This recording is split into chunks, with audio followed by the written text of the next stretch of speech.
आज आहे भोगी. ते म्हणतात ना, न खाई भोगी तो सदा रोगी. तर भोगी हा सण मकर संक्रांतीच्या एक दिवस आधी साजरा केला जातो. पण तुम्हाला माहीत आहे का हा सण का साजरा करतात ते? तर भोगी म्हणजे जुने सोडून नवे स्वीकारण्याचा दिवस, म्हणजेच वाईट सवयी, नकारात्मक विचार आणि जुन्या गोष्टी मागे टाकण्याचा दिवस. तर भोगी हा सण शेतीशी जोडलेला आहे, कारण याच काळात शेतकऱ्याचं नवीन पीक घरी येतं.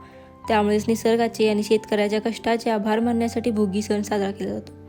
आता भोगीच्या दिवशी बाजरीची किंवा तांदळाची भाकरी तीळ लावून केली जाते आणि त्यासोबतच आपल्या ज्या सीझनल भाज्या असतात ना त्यांची भाजी, कारण शेतकऱ्याच्या याच काळात ना भाज्या घरी आलेल्या असतात, त्यामुळे ज्या ज्या भाज्या शेतात आलेल्या असतात ना त्या एकत्र करून सगळी भाजी बनवतात. आता भोगी हा सण हिवाळ्यातच येतो, म्हणजे जानेवारी महिन्यात. ह्या काळात भरपूर थंडी असते, त्याच्यामुळे या भाज्या आपल्या शरीरातील फायबरची कमी भरून काढतात आणि आपली रोगप्रतिकारक शक्तीसुद्धा वाढवतात.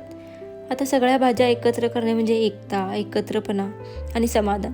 भोगीचं जेवण साधं असतं, पण त्यामागचा विचार खूप मोठा आहे.